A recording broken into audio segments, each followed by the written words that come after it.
Hola a todos, Dios les continúe bendiciendo. Mi esposa y yo estamos felices en esta hora de poder sentarnos aquí frente a la cámara y poder grabar este video para edificación de sus vidas.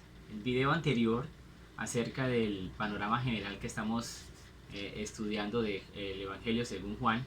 En el video anterior pudimos hablar acerca de, o poder ver en la palabra de Dios de cómo el apóstol Juan eh, manifiesta o pone en evidencia lo que es la divinidad de Jesús, su esencia como el verbo, como su obra preencarnada. Y hoy queremos entrar un poco más en las evidencias de Jesús como Mesías, en las evidencias de Jesús como divino, el cual el apóstol Juan las deja muy clara en su evangelio.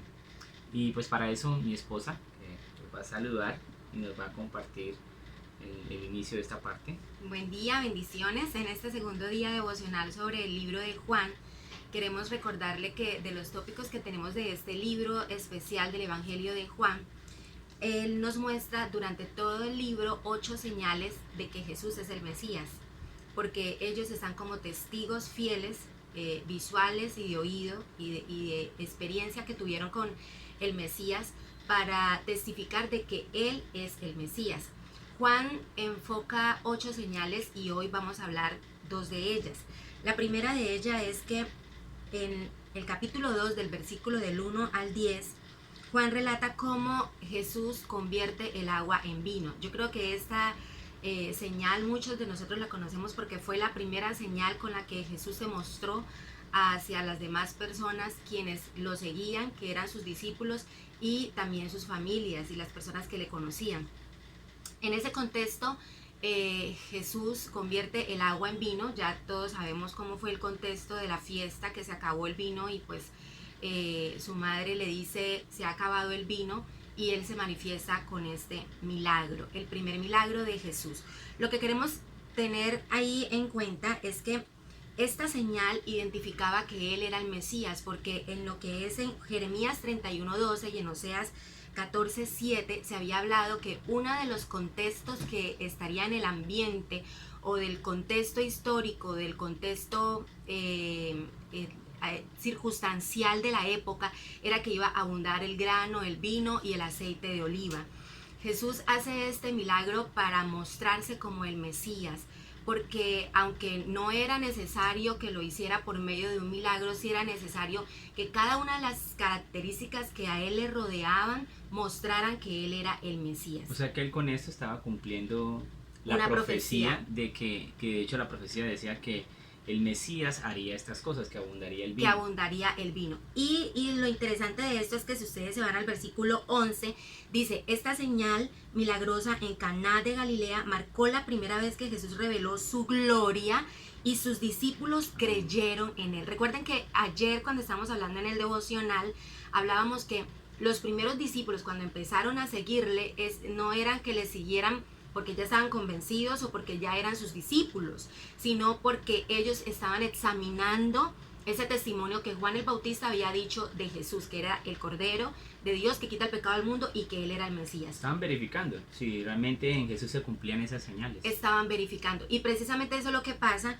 en lo siguiente que sigue, si nosotros leemos del 13 al 17, que es Jesús despeja el templo. Esta historia también la hemos visto muchas veces y la hemos leído, en el que Jesús con enojo, con molestia, empezó a sacar a los mercaderes del templo y exclamó, saquen todas estas cosas de aquí, dejen de convertir la casa de mi padre en un mercado. La conclusión de los discípulos es lo que dice el 17. Entonces sus discípulos recordaron la profecía de las escrituras que dice, el celo por la casa de Dios me consumirá, que está en el Salmo 69:9, que es un salmo mesiánico.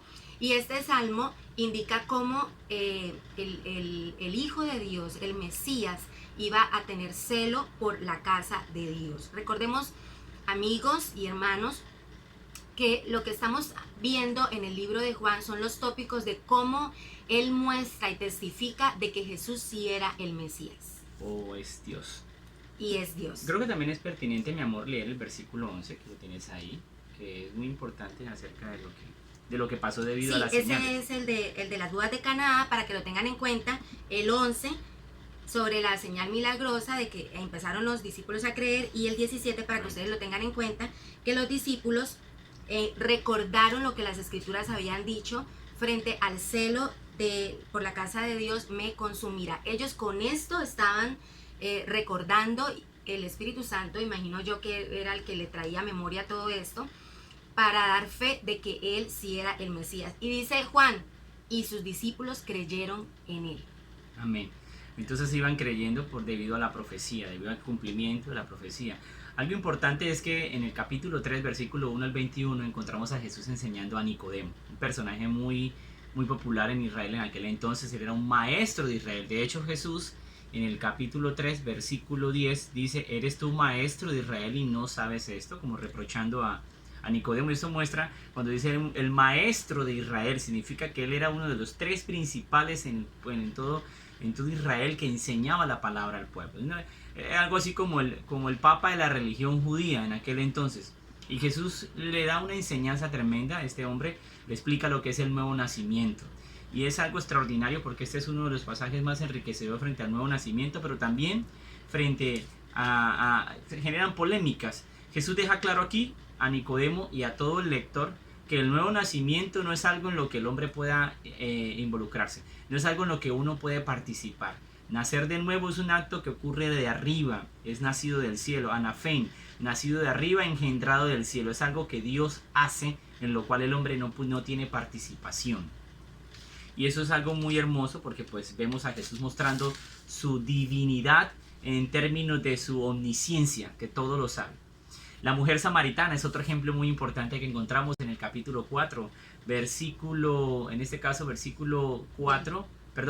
1 al 42, para que lo lean todo en contexto en el versículo, los versículos que tienen que ver con el tema. Pero para que usted lo leamos ahorita y lo repasemos, el versículo 25, en este caso, versículo 25 y 26, dice: le dijo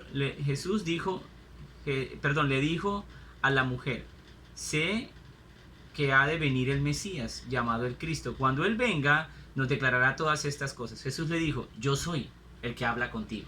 Entonces aquí vemos a Jesús, después de una conversación muy tremenda e incluso hasta milagrosa, porque Jesús muestra su omnisciencia sabiendo y conociendo la vida, el detalle de ella, le dice: yo soy el Mesías. Para los judíos, algo indiscutible es que el Mesías es divino. Entonces Jesús lo único que tenía que hacer era mostrar que Él era el Mesías. Por eso no dice aquí yo soy Dios, Él dice yo soy el Mesías, pero al hacer eso está afirmando su divinidad y que Él es el mismo Dios encarnado.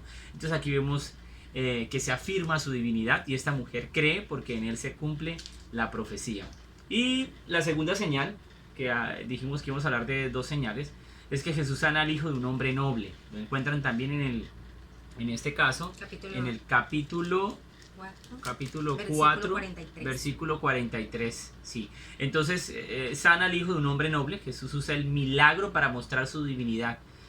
Y lo importante aquí es que ese hombre y su casa terminan creyendo. ¿Pero por qué terminan creyendo? No por el milagro. En realidad terminan creyendo porque se dan cuenta que en Jesús están las características de Dios y del Mesías.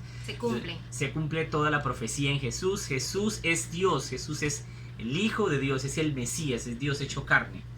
Para concluir, queremos invitarles a reflexionar o a meditar frente a lo que hablamos el video pasado. Y hemos hablado en este video acerca de Juan y su evangelio. Y es que hay 2 clases de personas: los que aceptaron a Jesús como sus discípulos y los que le rechazaron, ¿cierto? Los que creyeron y los que no creyeron. No hay tercera posición, no hay un punto neutro. De hecho, los que dicen ni aquí ni allá en realidad no están creyendo. O sea, solo hay 2 personas, las que creen y las que no creen. Entonces la reflexión es a que revisemos nuestra vida. Quizás estamos como los discípulos que al principio dijeron: voy a estar de cerca para ver si me gusta esto, si es chévere la iglesia, pero en realidad no estás creyendo en Jesús. Entonces es tiempo de que reflexiones frente a eso.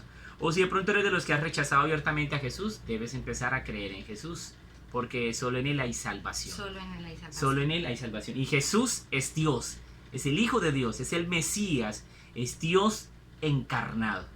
Entonces eso era lo que queríamos compartir hasta hoy. Dios les bendiga a todos ustedes. Dios les bendiga. Les amamos y el Señor les guarde.